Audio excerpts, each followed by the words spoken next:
La conférence SNF Synergia sur l'agriculture urbaine, la santé et la planification spatiale s'est tenue ce 23 mai 2024 à Lomé. Découvrons les résultats de la recherche de Madame Akuto Akpeje Roland Konou. Explorons ensemble comment l'agriculture urbaine peut transformer nos villes. Cette conférence à Lomé parce que la recherche a porté sur Lomé et Dar es Salaam, donc deux villes peut-être géographiquement opposées, mais qui se ressemblent beaucoup dans cette pratique de l'agriculture urbaine. Et donc cela a été très naturel de choisir Lomé, qui plus est ma terre natale, donc pour venir disséminer les résultats de ces recherches que nous avons menées. Au cours de cette conférence, comme ça a été étudié au cours de la recherche menée sous la supervision de Dr Jérôme Chenal, nous avons pu parler de 4 points différents. Donc, quel est l'intérêt réel que portent les chercheurs en planification spatiale ou en design, en conception de nos habitats, donc les architectes, les urbanistes? Quel est leur intérêt ou le rôle qu'ils jouent dans la recherche en lien avec l'agriculture urbaine et la santé de nos villes africaines? Et en second lieu, nous avons aussi parlé de la place des pratiquants et des experts, des professionnels sur le terrain en architecture, en urbanisme, en économie, en sociologie, en géographie, en plein de disciplines qui permettent de planifier la ville africaine. On s'est demandé quelle est leur part aussi dans ce qui concerne la connaissance autour de ce sujet.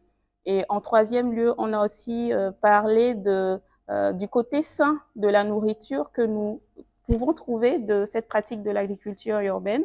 On parle souvent de sécurité alimentaire. L'agriculture urbaine contribue de beaucoup à la sécurité alimentaire, mais est-ce que ces aliments qui en ressortent sont vraiment sains pour la santé? Et pour finir, nous nous sommes intéressés de manière original, nous le trouvons, parce que ce n'est pas évident de penser de manière systématique à la santé mentale quand on pense à l'agriculture urbaine. On s'est demandé qu'est-ce que ça apporterait au bien-être des personnes qui pratiquent cette agriculture urbaine dans nos contrées. En ce qui concerne Lomé, nous nous sommes appesantis sur les zones où déjà en faisant de l'observation, donc en traversant la ville, on essaie de rechercher les zones où sont pratiquées, où on retrouve ce phénomène d'agriculture urbaine. Et on en a retrouvé sur le littoral, donc le long de l'océan, donc sur la plage. On en a retrouvé en face et derrière la présidence du Togo, donc dans une zone un peu plus centrale de la ville. Et on en a aussi retrouvé dans la zone périphérique de la ville. Donc, on est allé à Toglekope pour enquêter sur ce phénomène qui se pratique.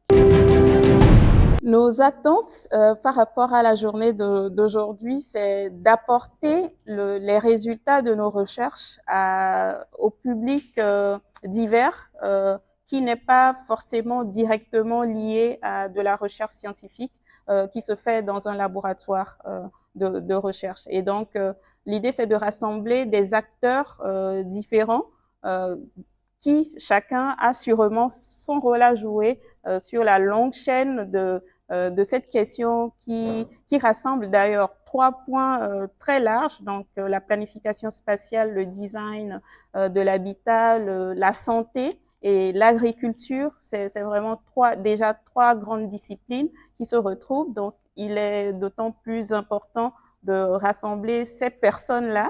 Et même si ces personnes ne sont pas du domaine de la recherche, ils ont besoin, comme ça a été d'ailleurs dit aujourd'hui lors de la conférence des échanges, de passer de la théorie à la pratique. Et pour passer à la pratique, il faut appeler les gens qui sont dans la pratique et discuter avec eux, leur faire part des résultats des recherches, des questionnements qu'ils trouvent peut-être un tant soit peu des pistes de solutions, et les partager avec eux et trouver ensemble les voies et moyens pour appliquer les résultats de ces recherches-là, pour que ces résultats ne restent pas dans les bibliothèques, dans les livres ou dans nos têtes.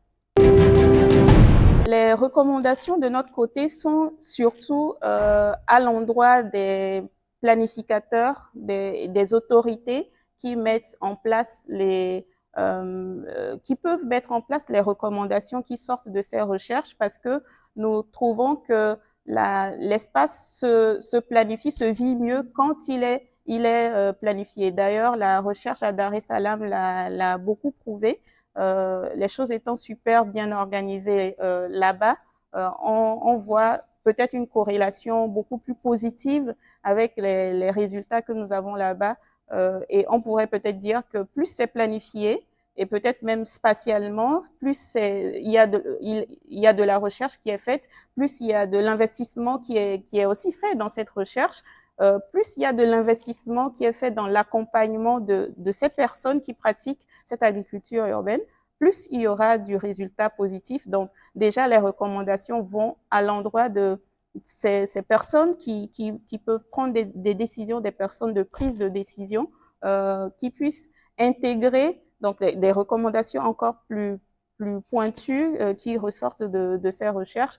On peut dire de manière globale, peut-être savoir par rapport aux endroits où passent les rues, aux endroits où sont construites les maisons, aux endroits où on fait passer les voies d'assainissement, savoir quelle servitude, quelle distance prendre de ces espaces et planifier des espaces d'agriculture urbaine qui soient moins exposés à des éléments potentiels de pollution des produits que vont consommer les citadins.